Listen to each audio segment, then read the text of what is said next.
ओम ह्रीं अर्हं ळमो जिनाडं ळमो णाणगुरुणं ळमो विद्यागुरुणं। मूक माटी महाकाव्य खंड नंबर 2। शब्द सो बोध नहीं, बोध सो शोध नहीं। आइए इस खंड में पूज्य गुरुदेव हमें हमारे जीवन में आगे बढ़ने का एक और रास्ता दिखाने वाले हैं। पूज्य गुरुदेव ने माटी को आगे बढ़ने का रास्ता दिखाया और वह माटी उपाश्रम अर्थात कुंभकार के आंगन में आ गई है। पानी भर लिया गया है और माटी अब उस पानी जल में स्वयं को अवगाहित करेगी। अर्थात अपने आप को बदलने के लिए हमें सम्यक ज्ञान रूपी नीर जल पानी में डुबकी लगानी पड़ेगी। पूज्य गुरुदेव कहते हैं तैरने से नहीं, डूबने से रत्न मिलेंगे। ऊपर ऊपर तैरकर कोई स्वाध्याय सुनकर बस निकल जाए, उससे लाभ नहीं मिलेगा। लाभ तब होगा जब जो शब्द इस सम्यक ज्ञान रूपी गंगा से निकले हैं, इस ज्ञान सम्यक ज्ञान रूपी त्रिवेणी से उद्भूत हुए हैं, उनमें हमें स्वयं को डुबोना होगा। जैसे माटी के ऊपर आज तक अनंतों बार पानी पड़ा है, लेकिन उस पानी में माटी ने स्वयं को कभी डुबोया नहीं था। आज डूबने का दिन है। तो हम सब भी जितना आज तक अध्ययन किया है, बस भाव यही करें कि एक क्षण ही सही हम उसमें डुबकी लगाकर उसका आनंद ले सकें। कवि इस तृतीय खंड में यही जो माटी को घड़ा बनाने का प्रोसेस है उसी में आगे बढ़ते हैं और सभी ऋतुओं का सुंदर चित्रण इस काव्य के अंदर हमें देखने को मिलता है। माटी और शिल्पी के संवाद जीवन को बहुत कुछ पाथेय प्रदान करते हैं। माटी तो शीत अर्थात ठंडी को सहन कर ले, पर शिल्पी कैसे सह रहा है।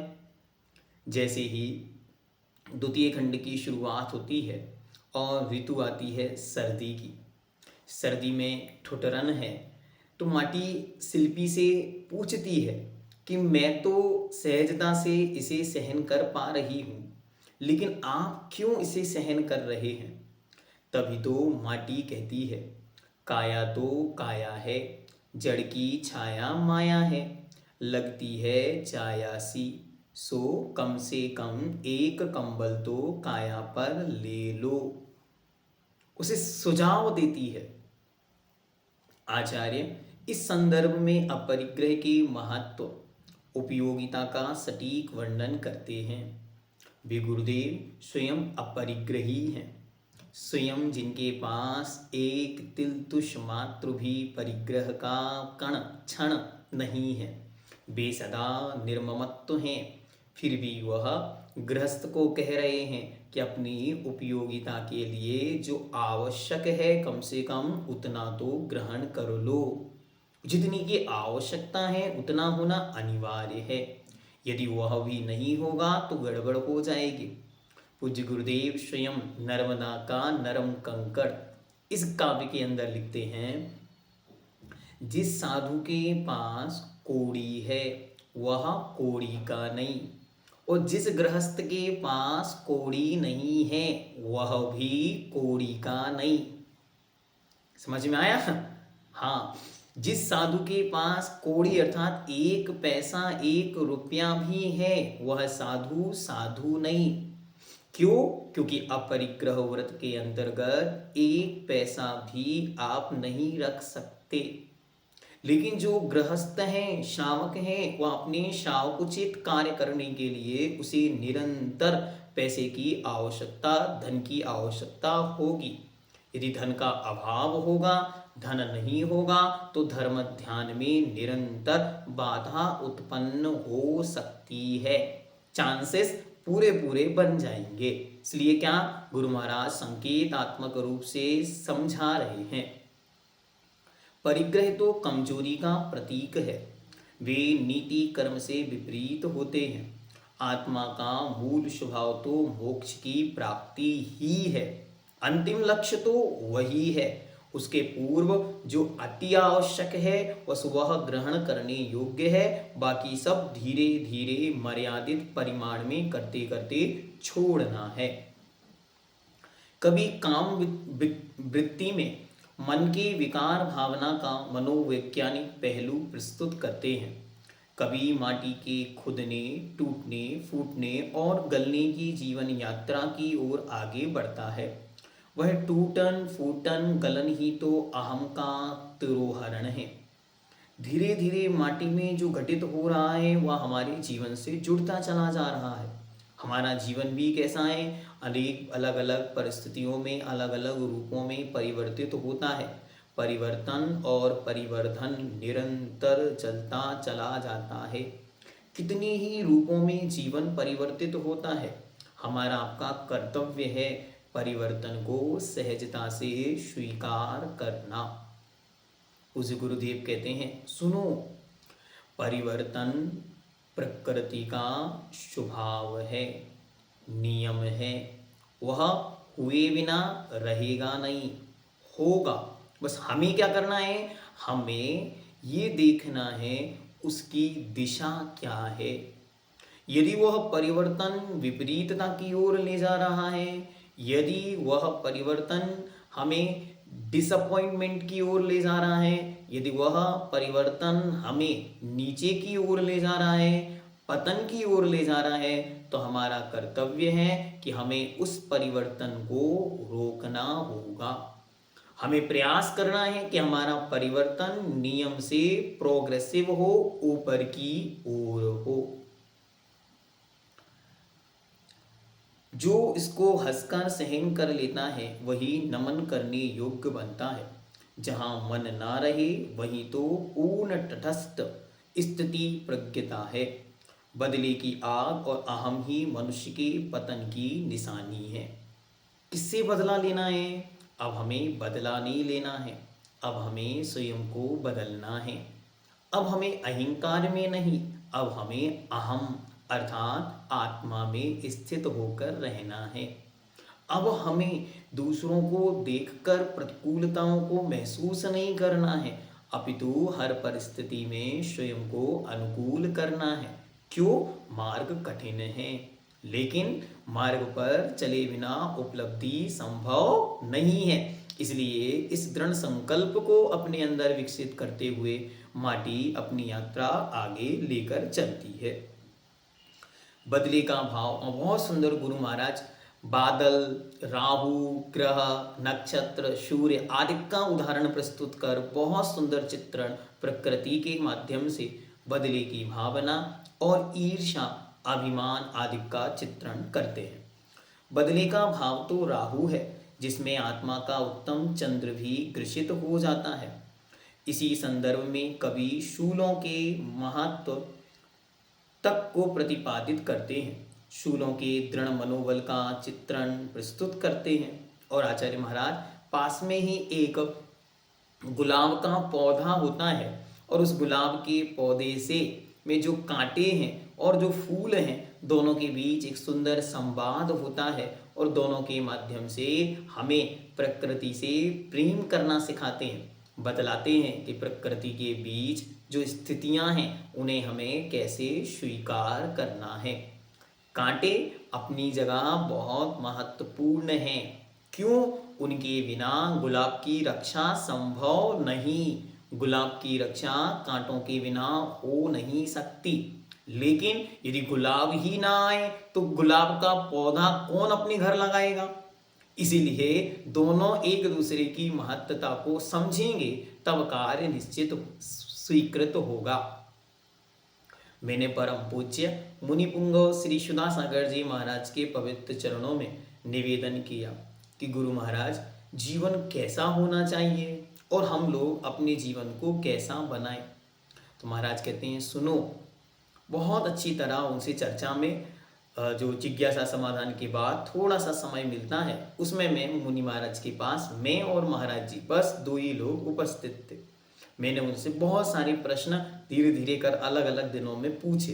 तो उनमें एक बहुत सुंदर ये प्रश्न था और उन्होंने इतना सुंदर उत्तर दिया, जीवन पर्यंत स्मृति का विषय रहना चाहिए, आप सब भी उसे अपने जीवन का अंग बना सकते हैं। उन्होंने कहा सुनो, जीवन को हमेशा कैसा बनाना, जंगल में खड़े हुए वृक्ष की तरह बनाना है, ना कि घर में लगे हुए गमले के पौधे के समान। मैंने कहा महाराज जी समझ नहीं आया। महाराज कहते हैं सुनो, जंगल में जो वृक्ष खड़ा हुआ है वह हर एक परिस्थिति को झेलने की सामर्थ्य रखता है, हर एक परिस्थिति में स्वयं को और मजबूत और दृढ़ बनाता चला जाता है। कहीं से एक कबूतर लाकर एक दाना डालता है, वह दाना अपने योग्य वातावरण को वहाँ विकसित करता है। पहले से उसे मिलता नहीं है सब कुछ, वो अपने आप को विकसित करता चला जाता है और एक विशाल रूप धारण करता है। सर्दी गर्मी वर्षा सब सहन करता है, अपने लिए पानी स्वयं इकट्ठा करता है, अपना जीवन स्वयं सुरक्षित करता है, बाहर में आने वाली विपरीत परिस्थितियों, हवा आंधी बादलों तूफानों जानवरों सबसे अपनी रक्षा वह स्वयं करता है। और घर में लगा हुआ जो पौधा होता है वह कैसा होता है, तो वह पौधा थोड़ी सी प्रतिकूलता में मुरझा जाता है। मकान मालिक 7 दिन के लिए कटनी पंचकल्याणक में चले जाएं तो उतने दिनों में ही वह मुरझा जाता है, वह अपनी स्थिति को नहीं बना पाता है। लेकिन जंगल में खड़ा हुआ पौधा अपनी दृढ़ता के बल पर बहुत आगे तक चला जाता है। तो हम सब उसी जंगल के पौधे के समान अपने जीवन को बनाएं, जो कितनी भी प्रतिकूलताओं में अपने जीवन को जीने का रास्ता दिखा सके। घबराता नहीं, टूटकर बिखरता नहीं, झरता नहीं, मुरझाता नहीं और नष्ट भी नहीं होता। और हमारी प्रतिकूलताएं थोड़ी सी हैं, ये प्रतिकूलताएं यदि हम अच्छी तरह सहन कर लेते हैं तो यही निर्जरा का कारण बन जाती हैं। और जब ये निर्जरा का कारण बन जाती हैं तो यही हमें आगे मोक्ष मार्ग का रास्ता दिखाती चली जाती है। एक प्रश्न और हमको याद आया, बहुत अच्छा प्रश्न हमने पूछा। हमने महाराज को निवेदन किया कि महाराज गृहस्थ जीवन की ओर जाना चाहिए या मुनि मार्ग की ओर, इसका हमको समाधान दीजिए। महाराज ने बहुत सुंदर चिंतन दिया और आप सबको जीवन पर्यंत उस चिंतन को याद रखना कि जब भी कहीं हम दुविधा में आए, दो रास्ते सामने हो, तो हमें किसे चुनना है। तो पूज्य गुरुदेव हमसे कहते हैं सुनो, जो भी निर्णय लो स्वयं से लेना, दूसरे की बात कभी नहीं सुनना। तो मैंने निवेदन करते हुए कहा, मैंने कहा गुरुजी जो हमारे गुरुदेव हैं उन गुरुदेव का मार्गदर्शन तो हम ले ही सकते हैं। महाराज कहते सुनो, यदि मैं तुमसे कहूँ कि तुम व्रती बन जाओ या मुनि बन जाओ, मुनि मार्ग में उस व्रती मार्ग में जब जब जहाँ जहाँ भी संकट आएगा तुम सबसे पहले मुझे याद करोगे कि इनकी वजह से मुझे संकट मिल रहे हैं, इनकी वजह से मुझे परेशानियां आ रही हैं, इनके कारण मैं इस रास्ते पर आ गया। तो तुम्हें क्या करना है। और सुनो, यदि मानो कदाचित कल मैं नहीं रहूंगा तो तुम इस मार्ग से डिग सकते हो, तुम्हारी आस्था तुम्हारी श्रद्धा तुम्हारा विश्वास कम हो जाएगा। लेकिन विपरीत स्थिति क्या है, विपरीत स्थिति यह है कि तुम स्वयं दृढ़ संकल्पित होकर जिस मार्ग को चुनना चाहते हो उस मार्ग को चुन लो। और फिर उसके बाद जीवन में जो परेशानियां संकट दुविधाएं परेशानियां विपरीत परिस्थितियां उपसर्ग परिश्रम संघर्ष आएंगे, तुम आंख बंद करके स्वयं से कहना मैंने ही रास्ता चुना था, सो मुझे दृढ़ता के साथ पार करना है। बस इसलिए कोई भी संकल्प, कोई भी नियम, कोई भी संकल्प आगे बढ़ने के लिए, कोई भी रास्ता चुनने के पहले, व्रत के पहले अपने आप को दृढ़ बनाओ। व्रत गुरु जी ने दिया, नियम महाराज जी ने दिया, माता जी ने ये संकल्प दिलाया नहीं। जब तक वे दिखेंगे तब तक नियम पालन होंगे, जब वे नहीं रहेंगे तब क्या करोगे? तो उनके अभाव में, उनसे दूर रहकर भी हमारी दृढ़ता एक क्षण भी कभी कम नहीं होगी, यदि ये दृढ़ संकल्प हमने स्वयं लिए होंगे। तो एक चर्चा का एक अंश जो हमारे स्मरण में आया, हमने आपके सामने रख दिया। आगे चलते हैं। संसारी जीवों की भोगासक्ति की चर्चा कर उनके विनाशी परिणामों को समझाया, और पूज्य गुरुदेव ने वहाँ बहुत सुंदर भाषा और वात्सल्य का चित्रण कर जीवन को बहुत सुंदर रास्ता दिया। आप सुनना चाहते हैं तो इसी वीडियो के डिस्क्रिप्शन में हम आपको मूकमाटी खंड 2 की सारी वीडियोस दे देंगे। बाकी पिछले बार जो वाचना हुई थी उसमें बहुत सारे लोगों ने उसको पूरी अच्छी तरह से सुना है और एक एक शब्द का बोध प्राप्त किया है, और हम सबका पुण्य योग रहा तो पुनः इस वर्ष मूकमाटी की महावाचना होगी और आप सब उसका लाभ ले सकेंगे।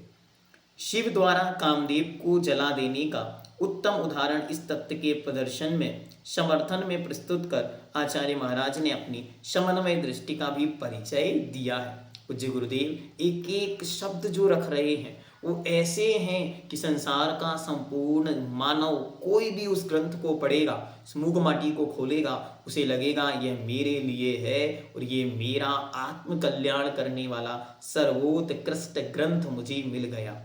उसमें कहीं भी किसी भी धर्म को लेकर कोई भी चर्चा गुरु महाराज कर ही नहीं रहे हैं और धर्म के अलावा कुछ कह ही नहीं रहे हैं। इसलिए सब कुछ एकदम नैतिक है, हर एक शब्द धार्मिक है और हर एक शब्द आत्मिक संबोधन है, आत्मा को प्रेरित करने वाला, जिसे सेल्फ मोटिवेशन कहते हैं। पूज्य गुरुदेव इस ग्रंथ के माध्यम से प्रस्तुत कर रहे हैं।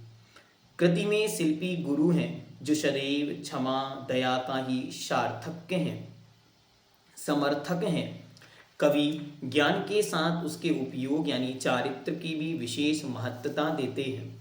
ज्ञान प्रयोगात्मक होकर सब जीवन में उतरे तभी उसकी महत्वता है, अन्यथा कथनी करनी का भेद सत्य को फलवान नहीं होने देता। पूज्य गुरुदेव अपने शब्दों में लिखते हैं, बोध में आकुलता फलती है, शोध में निराकुलता फलती है। फूल से नहीं फल से तृप्ति का अनुभव होता है।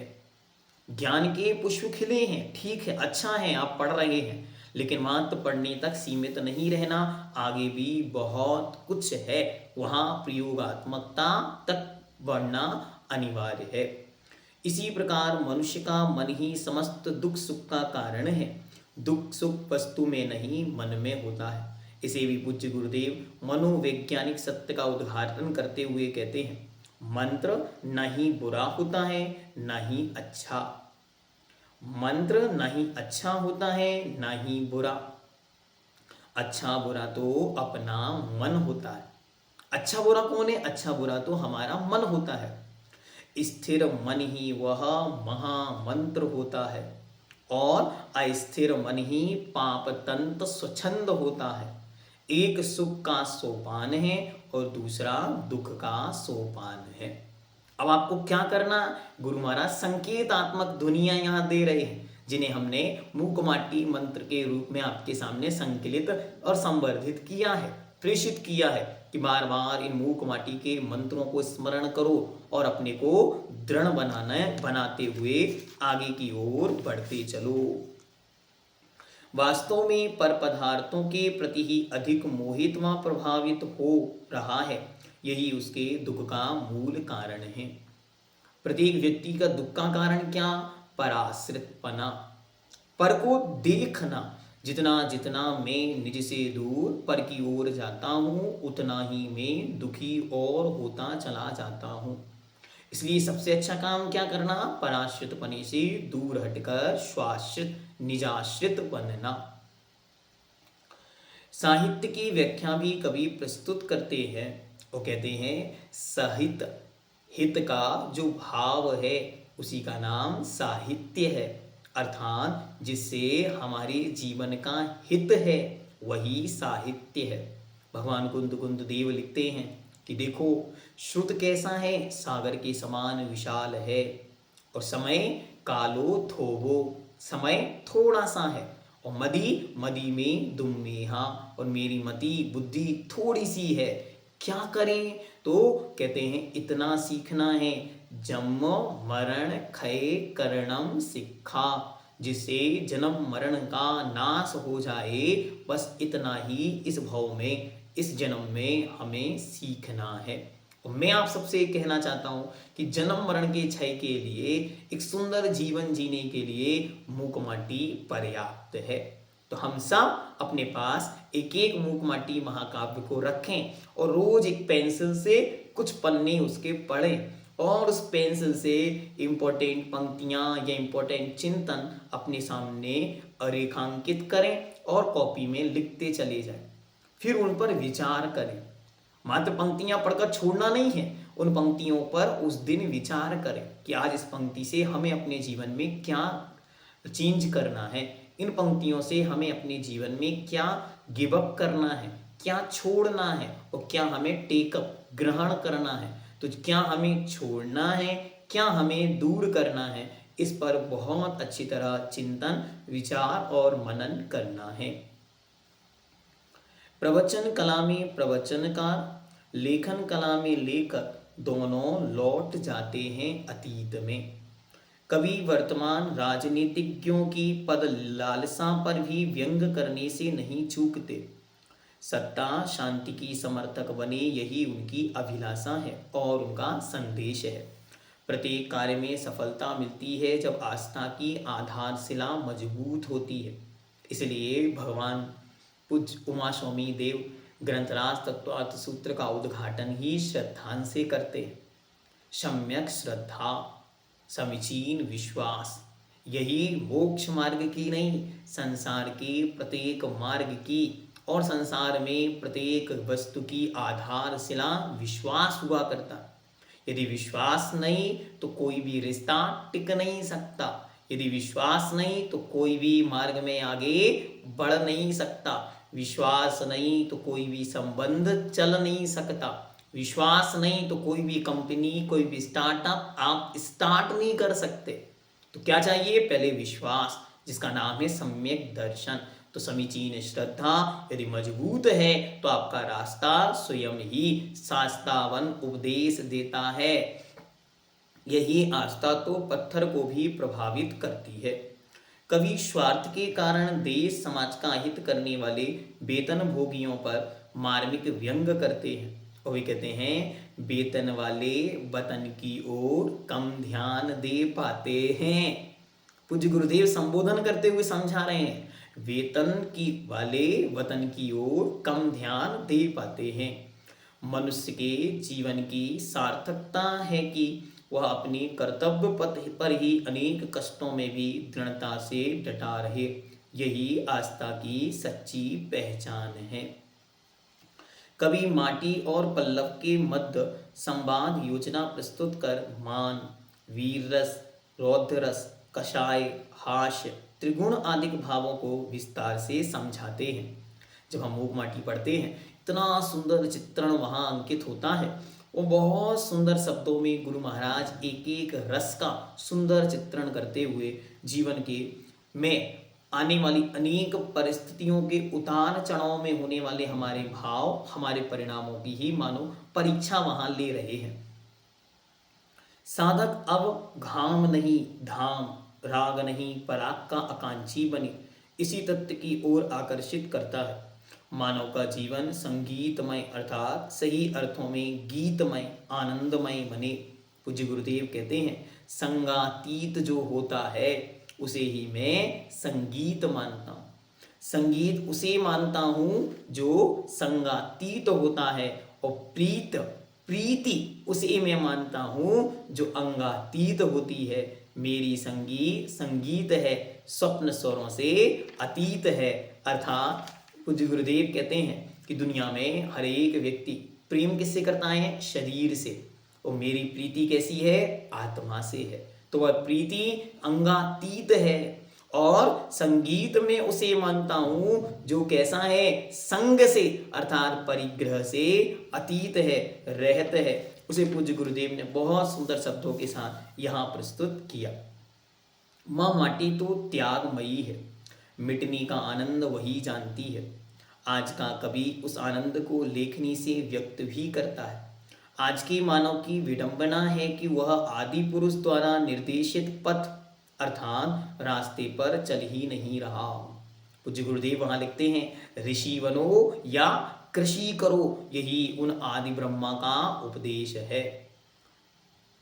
आज कथनी करने वालों की भीड़ जरूर बड़ी है, पर चलने वालों का अभाव ही है। देखो कितनी सुंदर पंक्तियां। चारित्र से दूर रहकर केवल कथनी में करुणा रस घोल, धर्मामृत वर्षा करने वालों की भीड़ के कारण जिसे पथ दिखाया जा रहा है वह स्वयं पथ पर चलना चाहता नहीं, औरों को चलाना चाहता है। रास्ता तो वही है जो अनादिकाल से है। भगवान विश्वेश्वर महादेव से लेकर अंतिम तीर्थी सर्वोदयी नायक भगवान वर्धमान महावीर स्वामी तक था, और भगवान धर्षीन पुष्पदंत भूतबली भद्रबाहु स्वामी से लेकर आज कुंद देव महाराज से लेकर अभिनव कुंद भगवान आचार्य विद्यासागर जी महाराज तक जो रास्ता था वही मोक्ष मार्ग था। ना उसमें कोई परिवर्तन हुआ है, ना ही कोई बदलाव हुआ है, लेकिन दिखलाने वालों ने उस रास्ते को इस तरीके से दिखलाया कि देखने वाले दिग्भ्रमित हो गए। सुपूज्य गुरुदेव उनकी ओर संकेत करते हैं कि मात्र उपदेश नहीं, अब आचरण भी हो। अब मात्र रास्ता दिखाया ही ना जाए, स्वयं रास्ते पर चला भी जाए। और इन चालकों की संख्या अनगिन है। उसी प्रकार करुणा, उनकी आस्था, परिणाम की व्याख्या आचार्य महाराज उदाहरण से समझाते हैं, उनकी भावना पर प्रकाश डालते हैं। आचार्य महाराज इस प्रसंग में स्वयं एक भावुक कवि की तरह कुछ पंक्तियां लिखते हैं। इस करुणा का स्वाद किन शब्दों में कहूं, गर यकीन हो नमकीन आंसुओं का स्वाद है वह। पूज्य गुरुदेव लिखते हैं, पंक्तियां हैं उनकी कि अपने दुख में रोना यह तो आर्त ध्यान है, लेकिन दूसरों के दुख में रोना यह धर्म ध्यान है। तो इसलिए वह जो स्वाद है दया का, करुणा का, वह नमकीन है। किनकी तरह? आंसुओं के स्वाद की तरह। कवि दर्शन और हृदय के भावों का अनूठा सामंजस्य प्रस्तुत करते हुए वस्तु के मूल स्वभाव की चर्चा करते हैं। वे कहते हैं कि वस्तु स्वभाव विचार खुशी से सब दुख संकट सहा करे। एक बार भी यदि किसी को वस्तु के वास्तविक स्वरूप का बोध हो जाए तो वह संकटों में दृढ़तम रह सकता है, अन्यथा पतित हुए बिना रह नहीं सकता। पर भाव उसको विकृत भले ही कर दें, पर मूल स्वभाव को बदल नहीं सकते। वे शांत रस की, करुण रस की, वात्सल्य भाव सभी को पूरी भावना से समझाते। एक एक भाव पर पूज्य गुरुदेव ने जो सुंदर उदाहरण देकर चित्रण प्रस्तुत किया है वह पठनीय है, मननीय है, चिंतनीय है और अधिक आचरणीय है। कवि दुग्ध अनुपान करते बालक का शब्द चित्रण प्रस्तुत कर वात्सल्य को ही समझाते नहीं, वरन उसको मानो जीते हैं, जीने का मंत्र देते कितनी सरल पर हृदय स्पर्शी व्याख्या को प्रस्तुत करते हैं। क्या कहते हैं देखो, करुण और वात्सल्य। करुणा रस मानो उसे माना है। करुणा रस किसे माना है? तो करुणा रस उसे माना है जो कठिनतम पाषाण को भी मोम बना देता है। वात्सल्य का बाना है, जगन्तम नादान को भी सौम्य बना देता है। शांत रस का क्या कहें, संयत रत धीमान को ही ओम बना देता है। जहाँ तक शांत रस की बात है वह आत्मज्ञान करने की है। कम शब्दों में निषेध मुख से कहूँ, शव रसों का अंत होना ही शांत रस है। जहाँ सब रस शांत हो जाएं वहीं शांत रस प्रकट होता है। ये मूक माटी है। एक एक शब्द यूं अद्भुत, अलौकिक, अनुपमेय, आनंददायक हैं। पढ़ते जाने पर हृदय में अनंत अनगिन अर्थों का सार समावेश समझ आता है। पूज्य गुरुदेव संस्कार प्रणेता, पूज्य सिद्धांत सुत उपासक, सिद्धांत वेत्ता मुनि श्री अतुल सागर जी महाराज के चरणों में अभी व्यतीत में बीते दिनों में चर्चा का लाभ मिला। तो इस विषय पर मूक माटी पर मैं चर्चा कर रहा था, तो उन्होंने एक पंक्ति लिखी थी। मैं उस पंक्ति को पढ़कर उनके चरणों में गया और मैंने निवेदन किया, महाराज इसमें आपने लिखा मूक माटी एक, आयाम अनेक। बस इतना सा उनका सूत्र था। वो सूत्र में हर चीज को लिखकर हमको प्रेषित किए थे। तो उसमें लिखा था मूक माटी एक और आयाम अनेक। तो मैंने निवेदन किया, महाराज इसमें आयाम अनेक का अर्थ क्या हुआ? तो महाराज कहते हैं, सुनो, मूक माटी महाकाव्य एक ऐसा सुंदर चित्रण है कि इसको पढ़ने से पहले आप जैसी धारणा बनाओगे उसमें बस वैसा ही विषय मिलेगा। तो मैंने कहा महाराज जैसे? तो कहते हैं अगर हम इसे एक कुंभकार की कहानी, एक माटी की कहानी कुंभकार के साथ जुड़ी हुई पढ़ना चाहेंगे तो हम शुरू करेंगे तो एक माटी बोलेगी और एक कुंभकार तक, कुंभकार के माध्यम से कुंभ के आकार को धारण कर लेगी। बस यही एक कहानी है और उसकी यात्रा आपको अच्छी तरह समझ में आएगी। लेकिन इसकी शुरुआत में यदि हम एक धारणा बना लें कि ये हमारी कहानी है और एक गुरु के माध्यम से सिद्धशिला तक की यात्रा है, तो हमें वैसी कहानी देखने को मिलेगी। फिर यदि कोई ये धारणा बना के उसको पढ़े कि मैं एक महिला हूं जो अपने जीवन में बहुत दुखी हूं और मैं कैसे इस परिस्थितियों से आगे बढ़ सकती हूं, तो उसे वह कहानी पढ़ने को मिलेगी, वही संबोधन मिलेंगे, वही बातें जो उसे जीवन में चाहिए वो सब मिलेगा। एक विद्यार्थी इसे पढ़े, एक स्टूडेंट इसे पढ़े और वो पढ़ते समय ये धारणा रखे, मैं स्टूडेंट ही माटी हूं और मुझे शिखर पर सर्वोच्च जीवन की स्थितियों में पहुंचना है, अपने जीवन को प्रोग्रेसिव बनाना है। तो उसे पग पग पर अपने जीवन के उत्थान के सूत्र मिलेंगे, मोटिवेशन के मंत्र मिलेंगे। कोई यदि साधु संत अपनी साधना में अपने को साधु से लेकर सिद्धत्व की यात्रा तक लेकर जाना चाहता है तो उसे पग पग पर उन्हें अपनी साधना के मंत्र मिलेंगे। इतना सुंदर चित्रण इस मूक माटी के माध्यम से होता है। फिर अब मैं जिज्ञासा बसात मैंने पूज्य गुरुदेव को निवेदन किया कि महाराज और इसमें आपको क्या मिला जब आपने अध्ययन किया? तो उन्होंने कहा बहुत कुछ मिला। तो मैंने कहा पूज्य श्री आपसे निवेदन है कि वो मंत्र हमको भी दे दीजिए तो हमारे भी काम में आएंगे। तो उन्होंने अपनी डायरी के वो पन्ने हमारे सामने रख दिए कि इसको आप जब समय मिले तब इसको देख लेना। समय समय पर उन पन्नों की चर्चा भी हम आपके सामने करेंगे कि कितना सुंदर, जिसने उस मूक माटी को जिस दृष्टिकोण से छुआ, उस मूक माटी ने उसके जीवन को उतना कुछ दिया। और यदि आपको उस मूक माटी से बहुत कुछ चाहिए तो मेरा ये भाव है हर घर में मूक माटी होनी चाहिए। हर व्यक्ति उस मूक माटी के पन्नों को पलटा करे।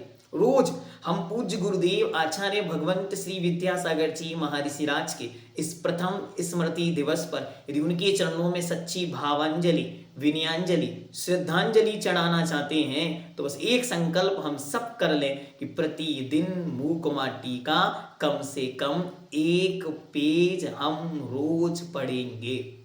बस यही हमारा सबसे सुंदर संकल्प होगा। एक पेज यदि हम रोज पढ़ा करेंगे तो कितना कुछ हम जीवन में नया ग्रहण करेंगे।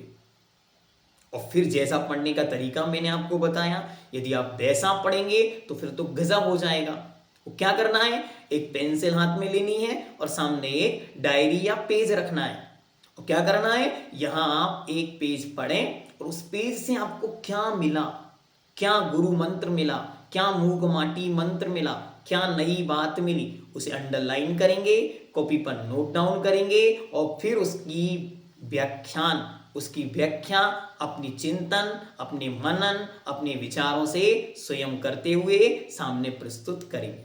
यदि इतना आपने 1 साल तक भी किया तो अगला जब द्वितीय समाधि महोत्सव आएगा तब हमारे सामने पूज्य गुरुदेव के जीवन चरित्र का जो एक सुंदरतम, अद्भुत, अलौकिक, अप्रमेय आत्मसंगीत मूक माटी के रूप में स्थित है, वहाँ उपस्थित है वह हम सबके हृदय में अंकित हो जाएगा। और मुझे विश्वास है कि पूज्य गुरुदेव की जो भावनाएं उन्होंने मूक माटी के माध्यम से जगत के सामने रखी हैं वे हम सबके हृदय में भी एक दिन अंकित हो जाएंगी, धीरे धीरे चरितार्थ हो जाएंगी। तो ये प्रयास हम सब कर सकते हैं।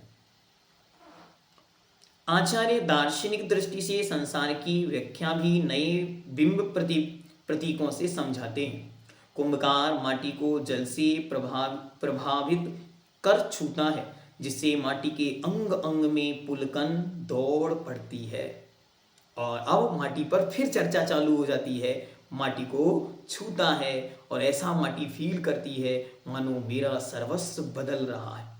जैसे कोई गुरु महाराज के चरणों को छूता है और गुरु महाराज सिर पर मानो हाथ रख दें तो उसे क्या अलौकिक आनंद होता है। इन पंक्तियों को पढ़ते समय याद करो जब गुरु महाराज सामने से आ रहे हों और हमारी आंखें तो एक टक बस उनको ही निहार रही थी, लेकिन महान पुण्य के योग से, दिव्य सौभाग्य से उनकी आंखें हमारी आंखों से टकरा जाएं, उनकी दृष्टि हमारे ऊपर पड़ जाए तो जो आनंद, जो पुलकन, जो उत्साह, जो उमंग उस समय हमारे हृदय को छूता था, वो रोम रोम पुलकित करने वाली जो दिव्य शक्ति वहां हुआ करती थी, मानो वही यहाँ पर उसी का वर्णन किया जा रहा है।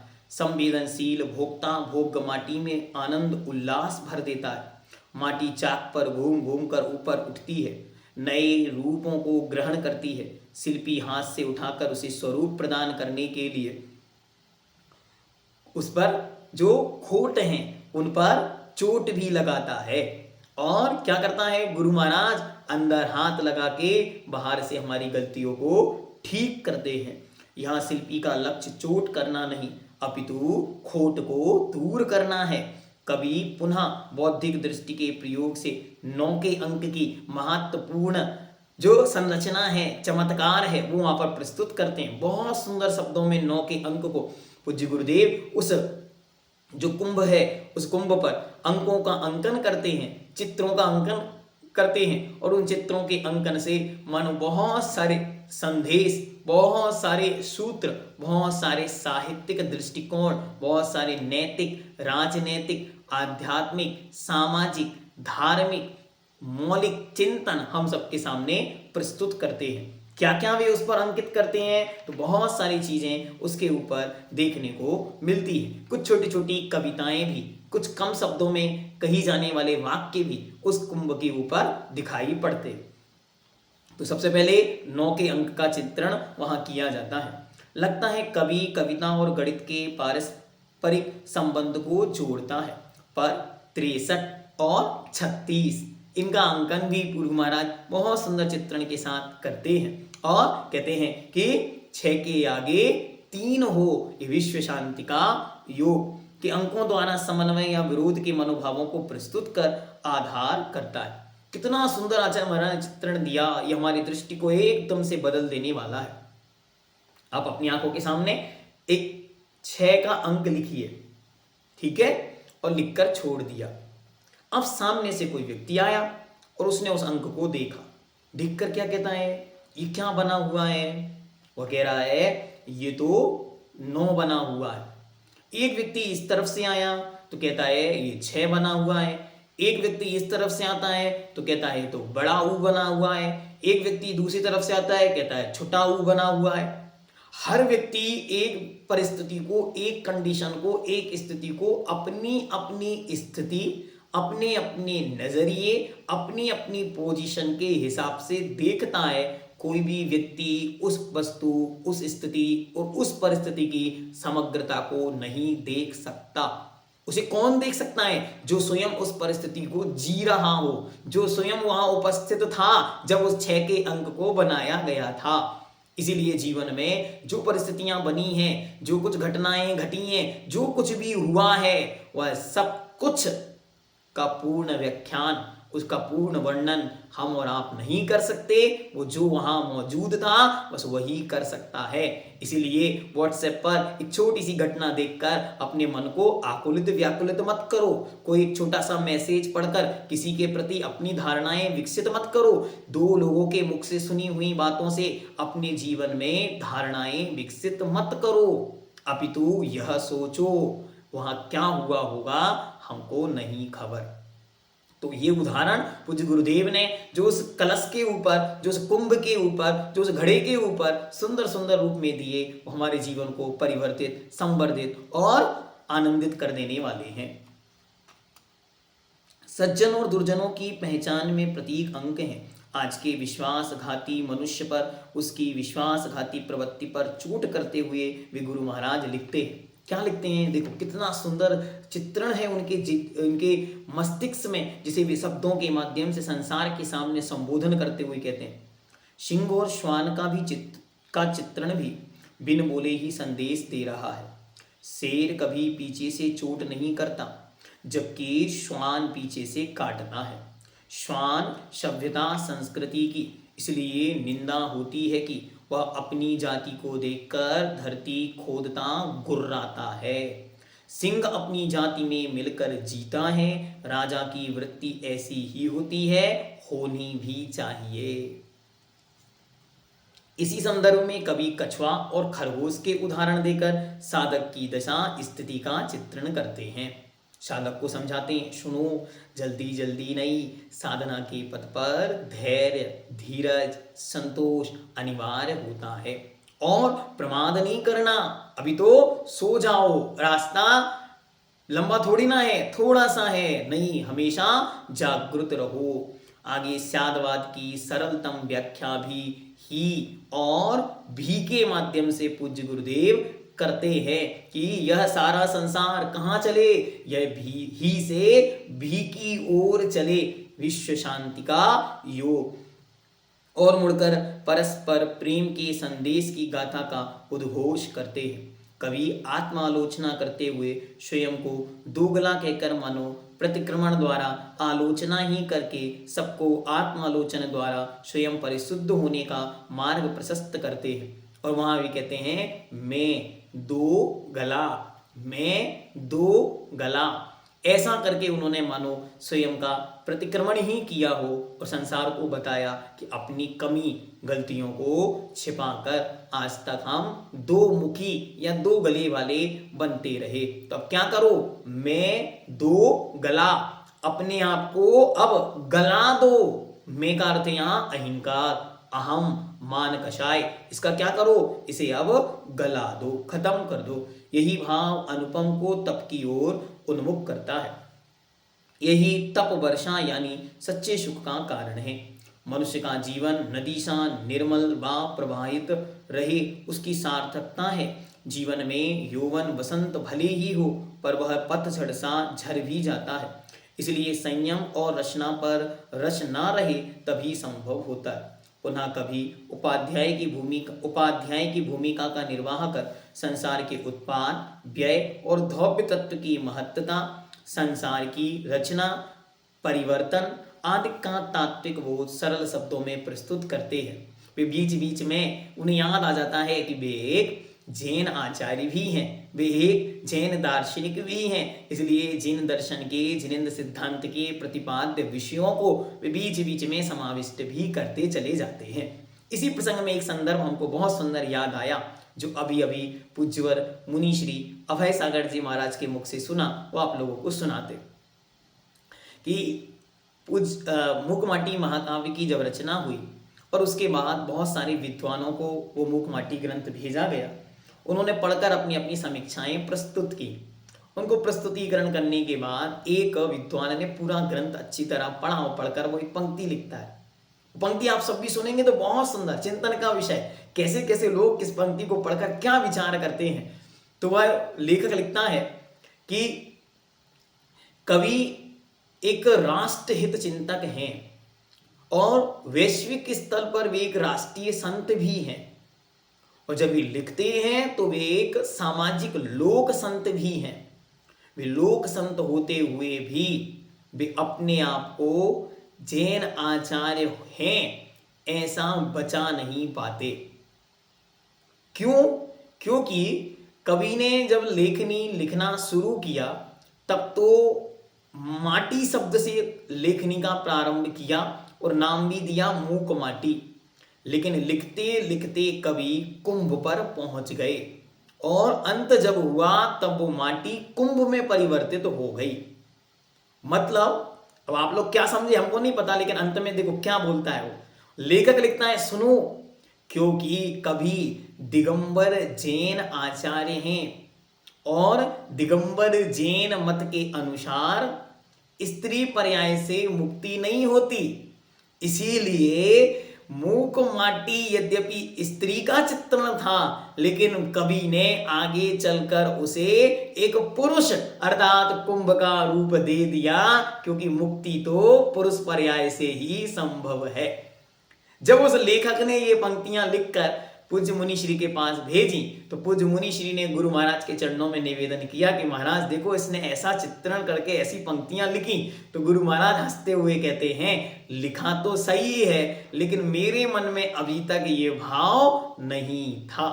मैंने पूरी मूक माटी लिखते समय मेरे मन में कभी भी यह भाव नहीं आया, लेकिन पढ़ने वाले ने कितना सुंदर उसमें से ढूंढ कर चित्रण किया कि कवि महाकवि होते हुए भी अपने दिगंबरत्व की जो साधना उनके चित्रण में चित्त में है, जिन शासन की महिमा, अक्षरों की महिमा, शब्दों की महिमा, सिद्धांत की महिमा जो उनके हृदय में बसी हुई है, कहीं उसका उल्लंघन उनकी लेखनी से ना हो जाए, इसका भी चित्रण सामने आता।